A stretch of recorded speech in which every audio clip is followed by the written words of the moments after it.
Book 101 review. Book 101 is all about the books that I read for the last 40 years. And today I have my special guest. He's a life coach as well as a marketing consultant. No other than Mr. Ryan Yes, sir. McClellan. Thank you for having me, Daniel. Welcome to Book 101, Mr. Ryan. And can you please introduce more about yourself? Mm, of course, this is my favorite part because I get to talk about myself. Um, uh, I'll make it brief. Long story short, I, I guess you could say it kind of began around the age of 16. I was a high school dropout. About 5 years ago, went back to school, got my master's in marketing, and became certified in life coaching. But back then, basically, it came down to dropping out of high school due to mental health issues. And that led me to starting my first business at the age of 18, ironically. So, that it's very common now these days for very young people to have businesses and or a product or a service. But back then, it was unheard of. Started with web design and graphic design, and that led to it's been roughly 18 years of everything from started with web design and branched out to, as you could say, marketing consulting was kind of where it took off. That would be the one that I would say is the most powerful. I've worked for hundreds with and for hundreds of startups and Fortune 1000s alike, and I've also that's I guess the end of the marketing aspect of what we're going to be discussing today. And as far as life coaching goes, that's something I was always interested in. For those who don't really, truly understand life coaching, it's kind of a buzzword, but um, it's basically, I guess you could say it's being a counselor, being kind of a therapist without the actual PhD. I hate to word it that way, but that's really what it is. And that's my passion. It's there's no better feeling than helping people, but the one thing I realize is everything, no matter what someone comes to me for, whether it's leadership development or a business executive who's trying to learn how to teach his team to be more productive, or if he's, the single mother trying to balance two jobs and a kid, 70% of the time it comes down to just changing their mindset and putting them in a position where they're able to, I guess, realize that at the end of the day, we are all our worst enemies. So the other 30% is taking action. So it's 70% figuring out, okay, well, how do you plan to get to where you want to go? 30% is the destination that you're trying to get to. And that's been my life for 18 years, and I love it. It's been fun. It's fun, fun, fun Yes, indeed, sir. Mr. Ryan McClellan. Thank you so much for sharing your knowledge and wisdom to the world. And today, let's talk about mastering the mindset marketing duality. Perfect. How do you define the mindset marketing duality, and why is it this intersection so powerful? Perfect. I'll start with the easy one, which is mindset, I guess you could say. Mindset, we've all heard the term, everyone kind of has their own interpretation of it, but what it really comes down to is the idea of mindset is your self-worth, your self-value, alongside the determination or the drive or the motivation to seek something out. In other words, someone who has maybe um, low low mindset, low self-esteem. They might have a mindset of thinking in terms of, okay, well, nothing's ever going to work, so they never try. Someone who's in a good state of mind, they're going to take risks. They're going to go out and venture into things and into the world and succeed and gain what they came for, which is at the end of the day, I think everyone can agree. We all want pretty much the same thing. We all want purpose, happiness. We want to be loved. We want to be accepted. And that's mindset's basically that. I like to compare it to I guess you could say it's kind of almost like self-esteem and self-confidence in that sense, but it's more of a motivating factor than that. It's really what I consider the push that makes you move. It's the driving force that gets you from one point to another, allows you to take risks, allows you to try new things, and push forward. Now, marketing, this one is going to be a little interesting because when most people hear the word marketing, they think business, or they think a service or a product. That is absolutely true. Marketing does definitely, the definition of it is technically, selling something. Basically, marketing is the psychology of selling something, but um, businesses, they sell products and services, but a lot of people, I'd say, I don't know many people who realize this, but we, even just the everyday Joe, the single mother, the entrepreneur, anyone, everybody, an infant, everybody is actually marketing themselves, I'd say, thousands of times a day. And I'll explain that in a little bit of detail. Um, we are all marketing ourselves at the end of the day. Our own brand, the way we dress, that whether we know it or not, that's giving a kind of a signal to the world of who we are. When you wake up in the morning and brush your teeth, believe it or not, you're actually marketing to the world that you are aware that there's good hygiene, and you never know what comes from a nice smile.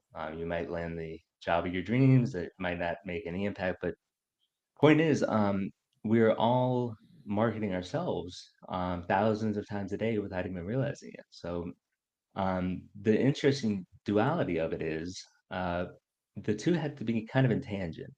So if let's say you have I like to look at marketing in a subjective term. When I say marketing yourself as a person, it's basically marketing maybe an opinion or a position on something, whether it's political or religious or just anything in life.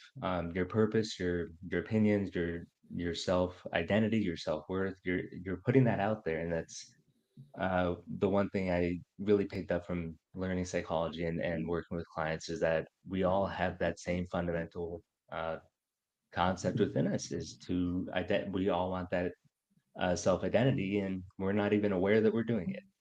So if you could have, I like to use this as an example. Picture a traffic light. There's the red one, the yellow one, and the green one. Um, Obviously, red means stop, green means go, and yellow is kind of that in between area where you kind of just have to make up your mind in a very short period of time if you want to risk the ticket or not. But basically, this is an actual true story, and this kind of defines what happens when you have a low sense of what's called a fixed mindset. I was at a about 2 weeks ago. I was sitting in traffic. The light was red, and this kind of represents. Figure, look at it this way: the marketing channel, the offering in this sense, is the light being red or green. There's two things that it could really be. It's either stop or go. Mindset is you pushing the gas pedal or putting your foot on the brake. So this was a weird scenario because I'm in Miami, as I was explaining before, and it's a very dense city. There's a lot of people here, a lot of traffic, and the light turned green, and the guy in front of me didn't move. And this is common. People text, people just get distracted. He might have been.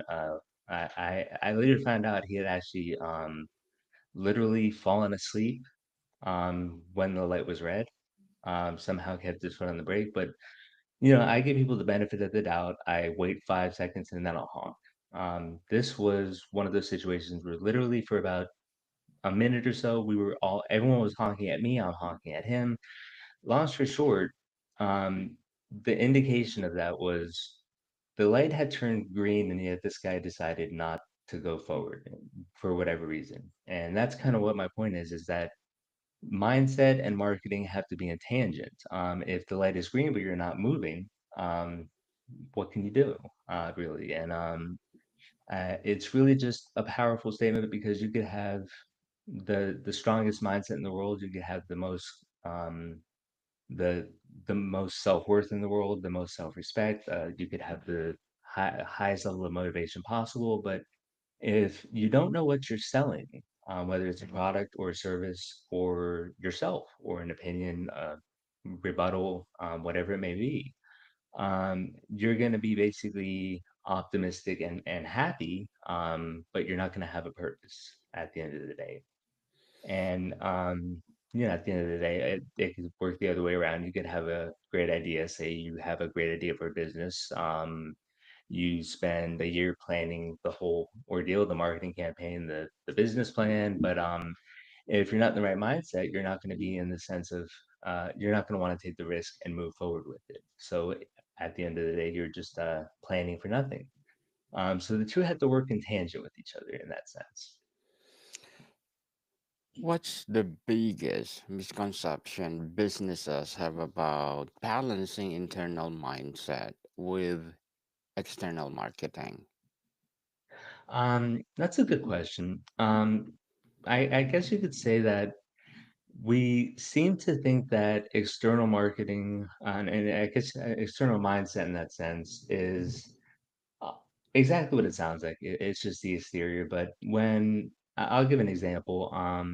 If let's say you're a manager or a CEO or leading a team or within an organization of any kind, the internal, I like to look at that as represented as how you feel about something.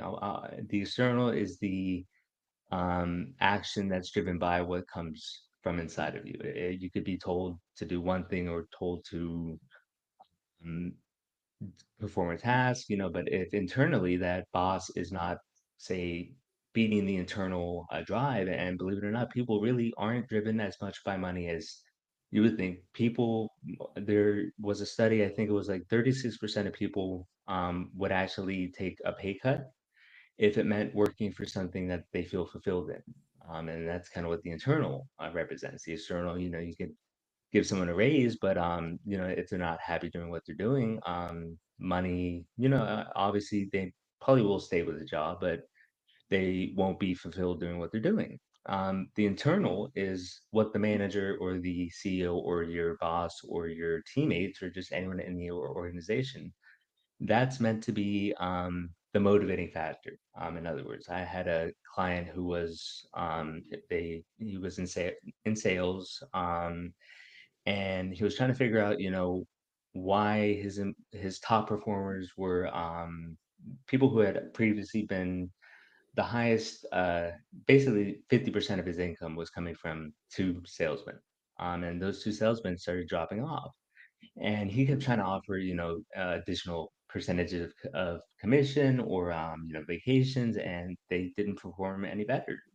And I finally told him, I kind of looked at him and just realized that every morning they would have a meeting and it would just be five people, the main executives. And I told them, people, everybody on the face of the earth, or maybe not everybody, but majority of people, I would say, would love to be involved, even if they don't have a say in the company. Why not just have an open door policy? Let salesmen, let employees into the meeting room. It doesn't mean they're making decisions, but give them incentive, give them an opportunity to be involved. That's at the end of the day, that's what we all want. And in that sense, if you can motivate someone on the internal end of things, whatever it may be, performing a task, marketing something, selling something, or just acting as a external brand in that sense, you have to motivate. You have to kind of look at it as sometimes on occasion you do have to look at it as yeah, business is business, but we all have an inevitable transference on each other as human beings. That whenever I hear business to business, business is business, I always think to myself, yeah, but psychologically, no. At the same time, it is true. You shouldn't keep put the two together, but sometimes you have to really be uh, more than just a boss or more than just a leader or more than just a teammate. You have to be someone who might recognize that maybe that top performing salesman is having a bad year, and if you go over and say, "Listen, it's as simple as saying, is anything going on in life?" And I'm sure the employee would open up and tell them, and it would be understood. So that's basically turning a frown upside down. Mr. Ryan, as a life Yes, sir. coach as well as a marketing consultant, what are your short-term and long-term goals? That's a good one. And this actually, I was discussing this yesterday with one of my a colleague. I've been on hiatus from coaching for about a year. I just started up again 3 months ago, so it's kind of rebuilding. I decided to kind of switch the the niche focus onto just strictly mindset marketing. As you can see from our website, it's kind of more along the lines of used to say just life coach, general advice kind of stuff, and I realized it was working, but I decided to kind of rebrand the website that's on the screen there is I put that together a week ago, but I guess you could say short term is the first step is um a stat I guess the short term is starting the long term goal at the end of the day. And that's the first step. I'm actually talking to a partner about I won't give away too many details, but I'll say that we're putting together kind of a program that is less oriented around me and my colleague, and we have a secondary individual who's trying to learn to be a life coach. So it's kind of a small team that we're working toward helping coaches not only taking what we learned in our time, me 15 years and her roughly 25 years. She was a psychologist before that, and teaching coaches how to build or to market their own businesses. And this exists, but um, we had an interesting conversation where we kind of realized that, and I those watching and listening, please don't take this idea from me. It's such a good idea. I'm just going to go ahead and give it away anyway. Um, in psychology, the only way to go is from the bachelor's to the master's to the PhD. In other words, only one in every 100 people who enter a psychological degree in the bachelor's, only 1 in 10 will end up in the master's. Only 1 in 100 will make it to the point to the doctorate level, and then about 1% of that, which equals about one out of every 10,000 people who end up who go into college with the mindset of becoming a psychologist and helping people. One in roughly, I'd say about 10,000 of them will end up not ending up being able to actually practice as a therapist or as a counselor or a psychologist. So we thought to ourselves, okay, well, maybe there's an opportunity there because these are bachelor students who are, 90% of them are going to end up working as in fields that are not relevant to what they wanted to do. And they spent 4 years learning principles of psychology, principles of how to help people. And, obviously, if you're in a psych program, you have an interest in helping people and you want to learn how the human I just you could say it's really learning how the human being operates on a deep level. And we're thinking of kind of putting together a program for those that don't get to the point where the ones who had to stop at the bachelor's level and have to make that tough decision of, okay, well, what do I do with the bachelor's in psychology? Which is, I'll be honest, there's not much you could do with it. And so we're putting together kind of a training program that would help those students learn to not only the principles of life coaching, but also shadow us, shadow live coaching sessions. And at the end of the day, the long term goal is to take that and advance it into kind of we had a second idea that's a little out there, but there are platforms out there where coaches and clients can, I guess you could say, connect. We're kind of. think of it as a Craigslist or a dating website for life coaches and clients in that sense. You know, it's there's the coach, there's the client. They can match themselves up and start, you know, getting themselves. The client starts can go through the process of um, you know, talking to the coach about what their desires are, what they're there for, and the coach can help them. And the long-term goal is just at that point, it's really just kind of managing the business and taking a cut of the earnings, and it's a win-win.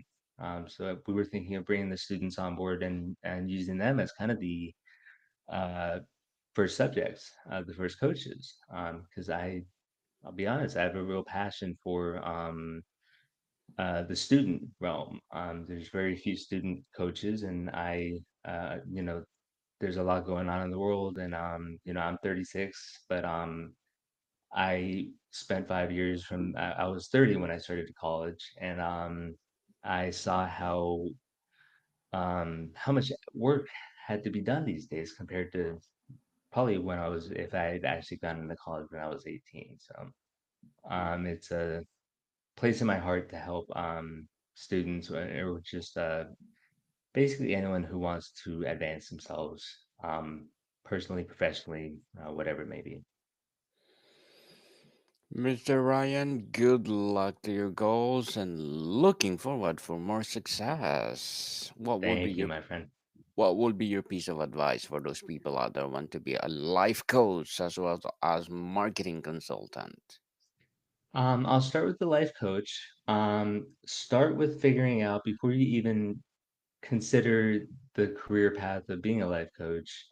Try to figure out what you're best at. And by that I mean there's the term life coach, but the rule of thumb, just like a doctor has a specialization, you don't want to go to the as someone once told me, you don't want to go to the dentist for heart surgery.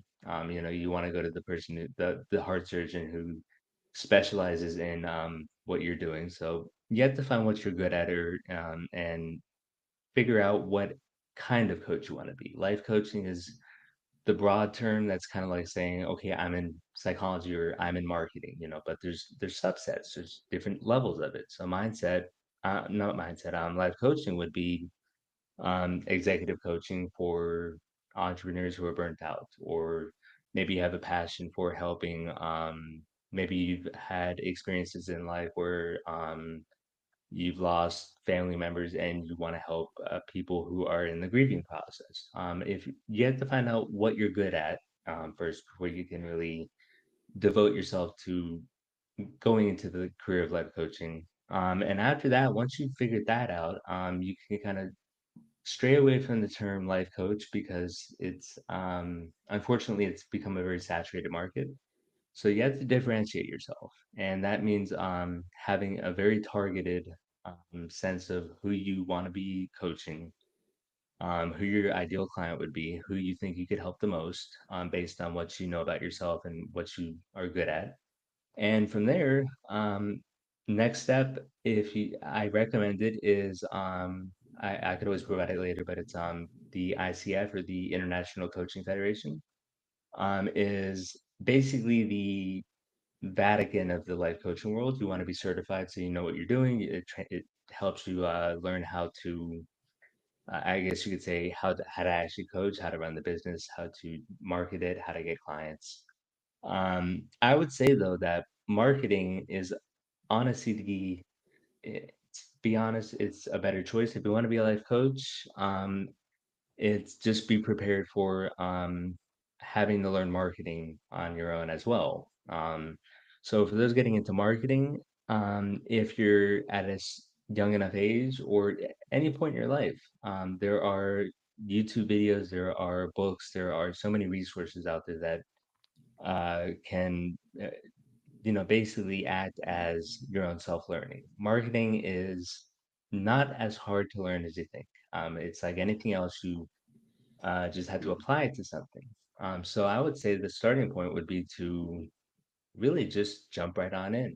Whereas life coaching kind of requires some direct planning. Marketing is really just saying, okay, well, I would say you're a good writer, or something like that. can kind of just jump in like I did. You know, I had no experience in web design when I was 18, but I jumped in, learned it, and made a career out of it. And you never know where it goes. So I learned marketing on my own over 18 years of just self-learning, and by just taking risks. And I guess that's the ideal way to look at someone going into marketing is just look at it as just jump in and take the risk and get out there, figure out how to sell yourself and how to present your offer uh, and as they say, never stop selling yourself and just keep going, one leg at a time. Keep going, people. And Mr. Ryan, before we wrap up our discussion for today, I'm inviting you to please do listen to my other podcast, people. My other podcast, because my abstract essay is already in fifth season, abstract poetry in second season, and my book 101 review in fifth season too, comedy 101 in second season, and my food 101 in fifth season as well, geography 101 in fourth season, and my baby podcast. Law 101 and Mental Health 101, Love Letters in the third season, and Movie 101 Review and Music 101 in fourth season, and Science 101 and Sex 101 in its first season. Please listen to them wherever you listen your podcast. So, Mr. Ryan, can you please recommend a book or books that influence your journey? Yes. The book I would recommend is Start With Yes by Simon. I believe I can't pronounce, I could never pronounce his last name, but I believe it's Simon Selleck or along those lines. But just search for the book Start With Why, or I think it's Start With Yes. But Simon Sinek. yeah, and another one, if I guess this would be one if you're looking into marketing. I would say go into the Lean Startup by Eric Ries. It's a classic model that I think anyone could benefit from, even if you're not building a business. It kind of lays a framework for how life should be lived, I guess you could say. Yes, Mr. Ryan McClellan, thank you so much for sharing your knowledge and wisdom to the world. So, can you please invite our listeners to support your advocacy, your coaching, or your marketing consultant?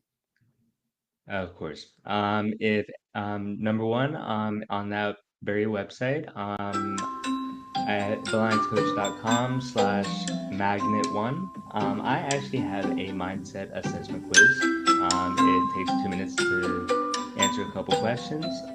It's absolutely free. You can go ahead and take it. It'll give you a score. It'll tell you kind of where your mindset is at, if you're at a point where you might need to adjust it, or if you're already doing well, either or.